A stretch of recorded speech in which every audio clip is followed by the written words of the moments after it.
Hello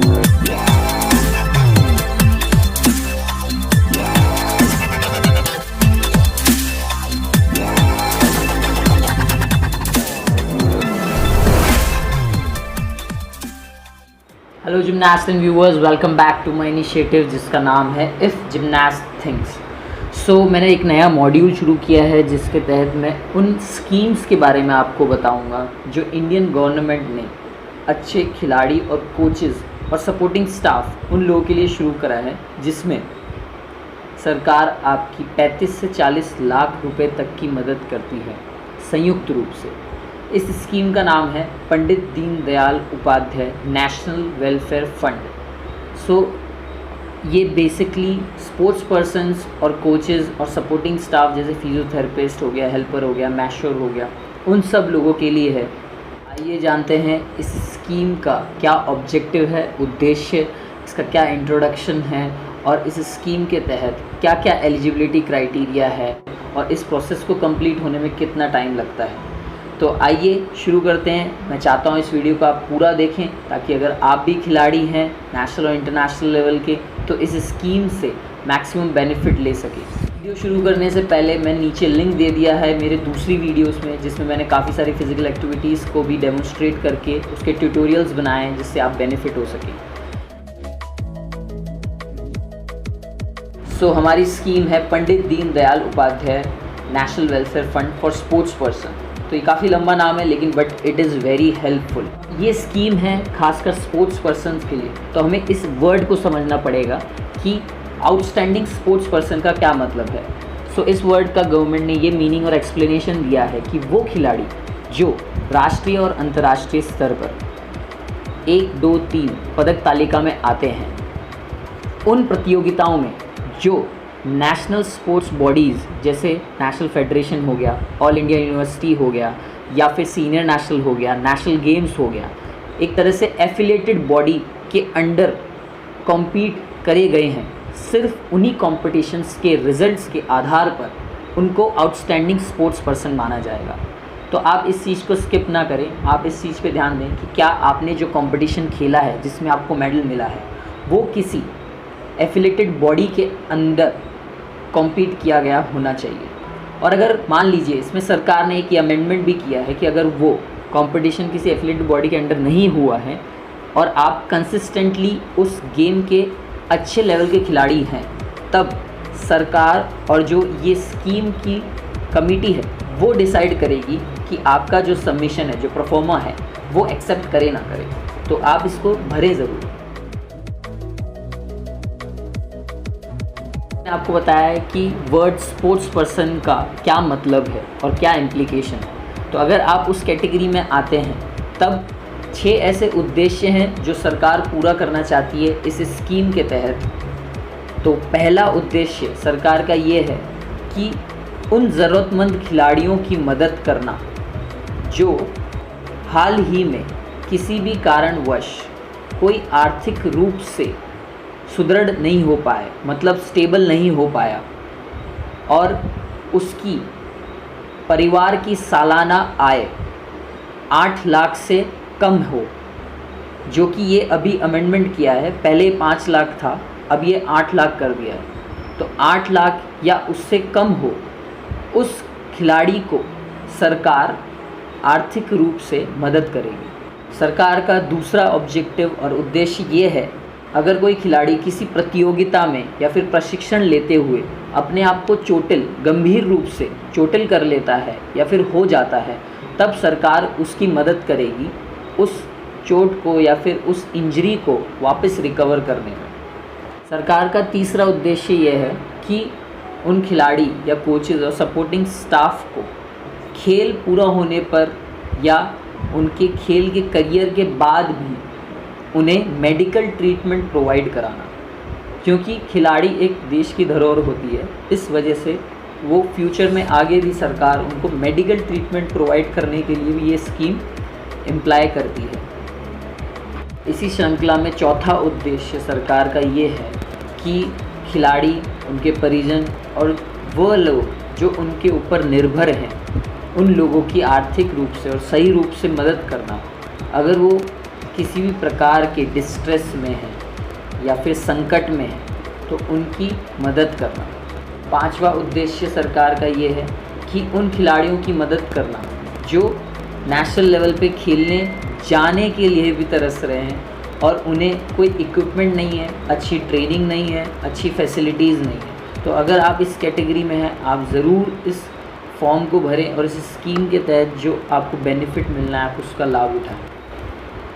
और जो छठा इनका उद्देश्य ये है कि जो इनकी जनरल कमेटी है, अगर अभी तक जो अपन ने टॉपिक डिस्कस करे उसके अलावा इन्हें कोई टॉपिक, कंडीशन, सिचुएशन या कैटेगरी किसी भी प्लेयर की महसूस हो तो वो उन्हें अपने पावर से हेल्प कर सकती है। तो छठा उद्देश्य ये है।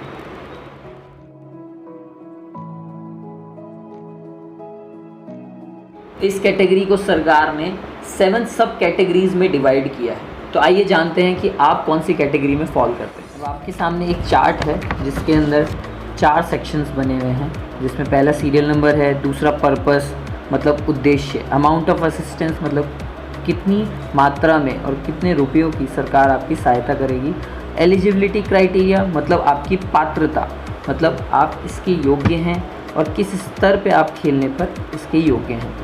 तो मैं आपको सिर्फ 2 सेक्शन आपको एक्सप्लेन करूँगा, जिसके अंदर ए पर्पस और दूसरा अमाउंट ऑफ असिस्टेंस। तो जो आप ए देख पा रहे हैं वो है assistance to sports person living in indigent circumstances. इस वर्ड को आपको ढंग से समझना होगा। इंडिजेंट का मतलब होता है ज़रूरतमंद। तो इसमें सरकार ने लिखा है अप टू 5 लाख रुपीज़, मतलब आपको 5 लाख रुपए तक की सहायता मिलेगी। ऊपर से इन एडिशन आपको मंथली एज अ पेंशन के रूप में 5,000 रुपये भी मिलेंगे कुछ सीमित अवधि तक। जैसा आप देख पा रहे हैं, specific period taking into consideration, आपकी मेरिट देखी जाएगी या फिर आप किस तरीके से रिक्वेस्ट करते हैं। तो ये अपना पहला सीरियल नंबर हुआ। आप चाहें तो वीडियो को पॉज करके एलिजिबिलिटी क्राइटेरिया भी पढ़ सकते हैं, इसके अंदर सब कुछ एक्सप्लेन करा हुआ है। तो मैं अब SR नंबर B पढ़ूँगा।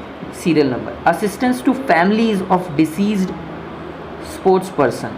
इसका क्या मतलब है कि उन परिवार को सहायता देना जिनका जो खिलाड़ी जो इकलौता कमाने वाला था या फिर अच्छे स्तर पे खेलने वाला था वह शांत हो गया है, तो उसको सरकार कितने रुपए देगी, up to ₹5 lakh.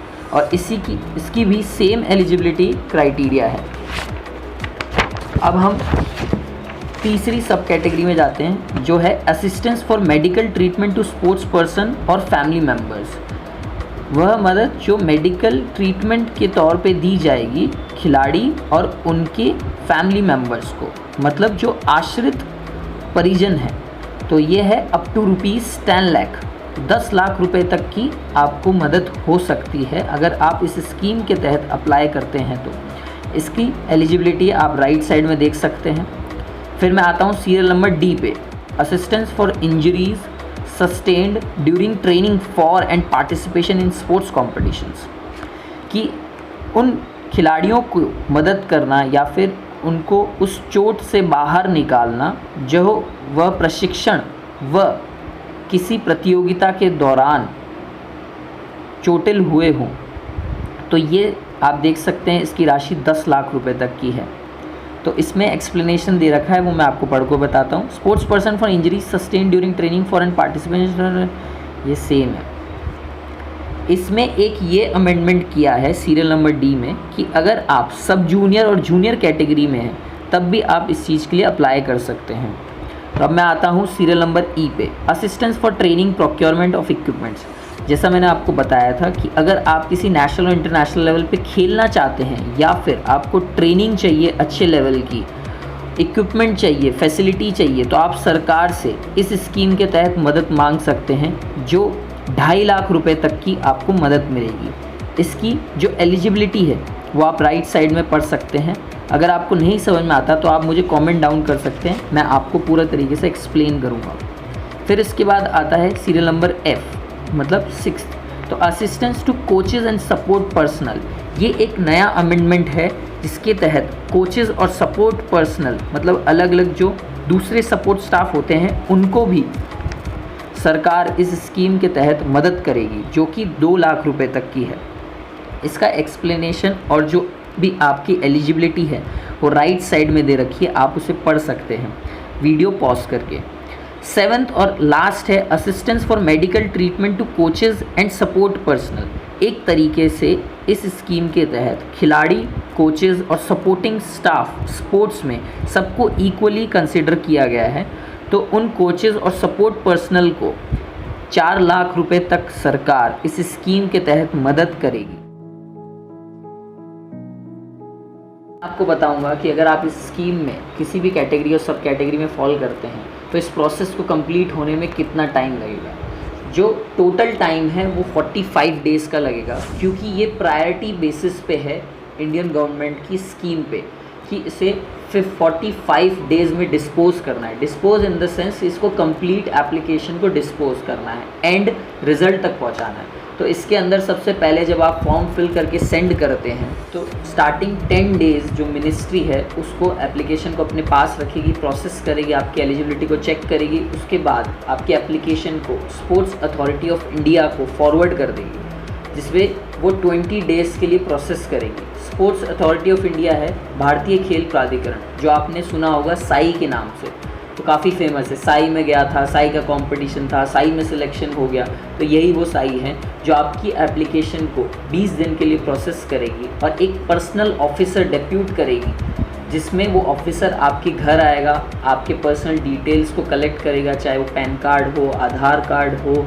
Income from other sources हो, financial help from other sources हो, वो सब जस्टिफाई करेगा। उसके बाद जो आपका नियरेस्ट एडमिनिस्ट्रेशन है जो कि है पुलिस स्टेशन, वहाँ जाकर के वेरीफाई करेगा कि आपकी जो कंडीशन है जिसको आपने इंडिजेंट कैटेगरी में लाया है, मतलब ज़रूरतमंद में, नीडी, तो वो उसको देखिएगा कि वो कितनी जस्टिफाई हो रही है। तो इसलिए आप कोशिश करना कि आपकी सारी इन्फॉर्मेशन दी हुई करेक्ट हो, वरना आपकी application on the spot reject हो जाएगी। फिर 20 डेज़ साई के पास वो पर्सनल ऑफिसर वापस आता है, अपनी एप्लीकेशन देता है, अपनी रिपोर्ट सबमिट करता है। उसको रिपोर्ट को IAS और UPSC लेवल के ऑफिसर्स रीड करते हैं, फिर उसके बाद वो वेरीफाई होता है। उसके बाद जो कंसर्न्ड अथॉरिटी है, मींस जो जनरल कमेटी है इस स्कीम की, उसके पास आपकी एप्लीकेशन 15 डेज़ के लिए प्रोसेस होती है कि आपका जो पूरा स्टेज है, जो आपकी डिटेल्स है, वो सही है या नहीं। उस 15 डेज़ के बाद जनरल कमेटी डिसाइड करती है कि उन्हें अपना फंड एलोकेट करना है और किस कैटेगरी में एलोकेट करना है और कितना एलोकेट करना है, मतलब कितना मदद करनी है। तो 45 डेज़ के टेन्योर के बाद वो जनरल कमेटी डिसाइड करती है और अपना फ़ंड रिलीज़ करती है। तो ये प्रायोरिटी बेसिस पे है, जो मुझे लगता है कि बहुत बेस्ट तरीका है कि विदिन 45 डेज़ आपको रिज़ल्ट मिल रहा है किसी भी गवर्नमेंट स्कीम में अप्लाई करने के बाद। तो ये बेस्ट स्कीम है फाइनेंशियली सपोर्ट लेने के लिए, अगर आप सच में ज़रूरतमंद वाली कैटेगरी में आते हैं, इंडिजेंट कैटेगरी। आई होप आपको मेरा वीडियो और एक्सप्लेनेशन इस स्कीम के बारे में स्टेज बाय स्टेज समझ में आया हो। और अगर आप चाहते हैं मैं एक हाउ टू अप्लाई, मतलब किस तरीके से हमें अप्लाई करना है, उसके ऊपर वीडियो बनाऊं, तो आप मुझे कमेंट डाउन करके बता सकते हैं। तो ये मैं इस स्कीम के बारे में क्यों आपको बता रहा हूँ, क्योंकि सरकार, भारत सरकार खुद चाहती है कि इस फंड के बारे में ज़्यादा से ज़्यादा खिलाड़ी, coaches, support staff, support personnels, physio, masseurs, उन लोगों को पता पड़े कि भारत सरकार उन लोगों के लिए तत्पर है, क्योंकि ये प्रायोरिटी बेसिस की स्कीम है। तो इस वजह से मैं ज़्यादा से ज़्यादा लोगों को शेयर करना चाहता था। तो इससे बेस्ट प्लेटफॉर्म मुझे नहीं पता था कि क्या हो सकता है। तो अगर आपकी भी जानकारी में कोई ऐसा खिलाड़ी हो, कोई ज़रूरतमंद हो, किसी भी स्टेज में फाइनेंशियली उसको हेल्प चाहिए हो, तो आप उसे इस वीडियो को ज़रूर शेयर करें। और अगर आप किसी कैटेगरी में फॉल करते हैं तो आप ज़रूर अप्लाई करें, क्योंकि 45 डेज़ ज़्यादा नहीं होते अगर आपको कोई फाइनेंशियली सपोर्ट करने के लिए रेडी है। So thank you for watching if gymnast things. जय हिंद।